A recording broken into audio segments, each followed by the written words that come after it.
Should we be concerned about the welfare of these animals? Why? Why not? What specific concerns are there? What types of interactions do these animals currently have with humans? What factors determine what they are worth? And can this animal be domesticated? What features of the animal either make domestication possible or impossible? It is important to note that there are thousands of pigeon breeds, but I will only be discussing the domestic and feral pigeon. In terms of question 1, there seems to be a general disliking of pigeons, or the flying rat. I believe this lack of concern for pigeons' welfare is due to the sheer number of the birds and the areas in which they occupy.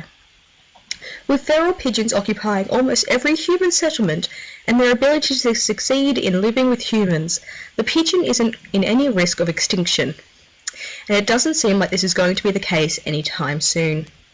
Pigeons also are seen by the general population as a pest, causing damage to infrastructure and costing money, which also lends to the general lack of concern. Now on to question 2. Pigeons have 5 main interactions with humans. The first we'll explore is that of pet pigeons. A pigeon can cost anywhere from $50 to $300, and a coop again a small price to the thousands, depending on the amount of birds housed. There is also feed and vet bills. This being said, there is no way to put a value on a companion, and each person will have their own value for their own bird. Secondly, pigeons, mainly that of feral pigeons, are seen as pests. As stated earlier, pigeons cause a lot of damage, especially when they are found in large numbers. This is due to their guano, which is corrosive and causes damage to infrastructure. It can also cause disease in humans, although this is rare. The exact amount spent on eradicating pigeons is not known, as most councils leave it to individuals to deal with the pigeon problems themselves. This can be achieved by non-lethal ways, by removing a food source, or over a few years removing nests and pigeon-proofing your premises. Alternatively, lethal action can be taken by shooting or poisoning the birds. All methods come at a cost, showing that pigeons are seen as being worth so little that people will pay to get rid of them. Thirdly, pigeons are used for sports.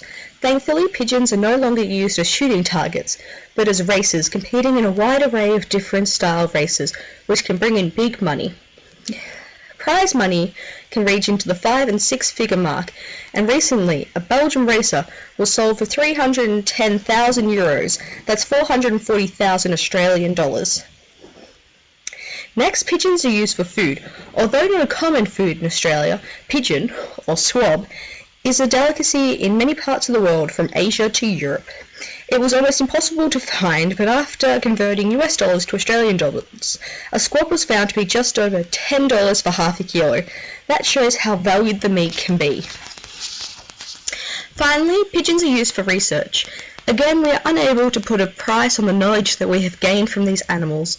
There is, however, concern about the treatment and living areas of these animals, as they are usually only given the bare essentials to live, with no enrichment. Now to the third and final question. Pigeon domestication has been documented as far back as 5,000 years ago, but it is believed it may have occurred as far back as 10,000 years ago. Edward Price says that for true domestication to occur, there needs to be a captive niche to be filled. For the pigeons, this is food. Secondly, they need to be fairly plastic behaviourally, and they should exhibit all 8 of the following qualities. They must live naturally in large groups. This prepares them for social interactions, and they generally accept some kind of dominant hierarchy. Pigeons live in large groups called flocks. Happily, however, they do not follow a social hierarchy. Are not aggressive, which pigeons are not. Are not sensitive to changes in the environment.